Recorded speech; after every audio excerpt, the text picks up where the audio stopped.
दिनै मुसलपुर दखरा एबसुनि सा 8नि मोनसे टीमा मुसलपुर थानानि अ.सि. सार नरेन सनवालनि दैदेननायाव मुसलपुर पुलिसनि टीमजों जुथायै सासे ड्राग्स फालांगिखौ हमनो हायो।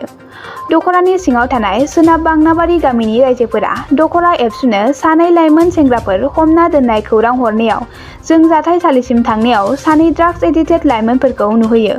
उनाव जों बे सानै लाइमोनफोरखौ दखरा एबसुनि मावख'सिम लाबोना सोंनायाव सानैबो ड्राग्स लायनो थांनो थियारि जानाय बाथ्राखौ जोंनो फोरमायो।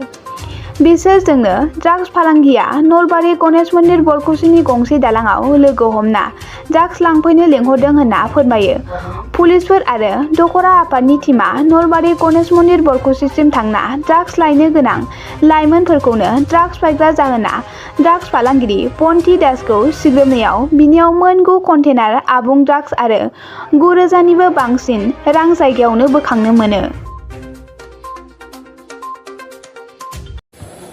जों मुसलपुर दखरा दुलाराय बर' फरायसा आफादनिफ्राय दिनै नैबे मुसलपुर थानायाव जों मोनसे केसखौ लानानै जों बेवहाय फैदों। केसआनो जाहैबाय मुसलपुर दखरानि सिङावनो थानाय बांनाबारि गामियाव दहाय फुङाव जोंनाव मोनसे बांनाबारि गामिनिफ्राय मोनसे जोंनाव फन फैदों। फनानो जाबाय सानै उन्दै गथ' सेंग्राफोर होनना बुंनांगोन जाय बिसोरो ड्राग्सनि एडिक्टेड होननानै रायजोनि मानसिफ्रा मिथिदों। बिथांमोनहा बे गथ' सानैखौ हमनानै दोनदों। हमनानै गामिनि रायजोफ्रानो थाला थामफ्रा फंनैसो बिदि बुदोंमोनबो। बुनाय समाव जोङो मोनहैनानै जों सोंबाय जाथाया मा बावहाय मिथिबाय।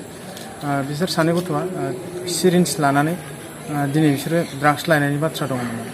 ड्राग्स लायनायनि बाथ्रा दंमोन होननाय लोगो लोगोनो रायजोफ्रा रागा जोंनानै बुनो हमबाय। बुनो हमनायाव एसे थासारिया गाज्रि जानायखाय जों सानैखौबो हमना लाबोनानै जोंनि अफिसाव रायलायफैबाय। रायलायनायनि गेजेरजों जोङो मिथिनो मोनबाय मा दिनै बिसोर मा ड्राग्सखौ लायनो थांगौमोन आरो साप्लायारा नलबारिनि। दा ड्राग्सखौ लायनो थांगोन होननानै खौरांखौ मोननायखाय जों मा खालामनो हागोन बा बोरै हमनो हागोन बेखौ रायलायलायनानै जों मुसलपुर थानानि अ.सि. जोंहा नरेन सनवाल सार दङ बिथांजों जोङो रायलायफैबाय।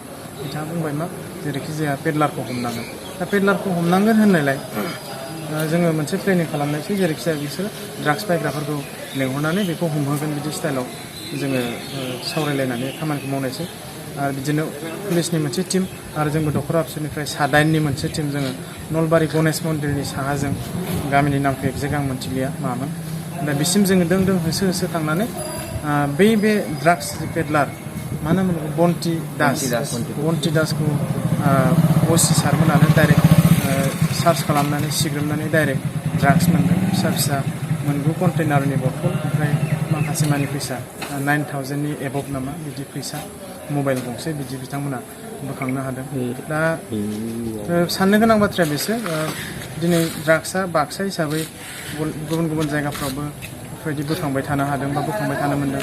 जोंनि मुसलपुराबो बेफोरबायदि ड्राग्सनि साग्लोबसारनायनिफ्राय बारग'नो हायाखै। बे जोंनि थाखाय जोबोद गिनो गोनां बा सांग्रां जानो गोनां। बिमा बिफाफोरा जों एसेबाबो सांग्रां जानांगोन।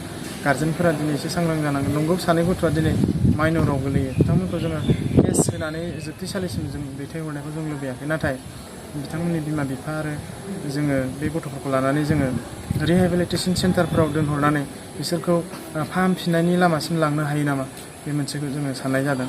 आरो खुंथायनिफ्राय बेफोरबायदि माखासे मानि रिहेबिलिटेसन सेन्टारखौ थाब फसंनानै बेफोरबायदि माखासे एडिक्टेड गथ'फोरखौ डिएक्टिभेट खालामफिननो हायो नामा बेखौ जोङो खावलायहरनो सानो।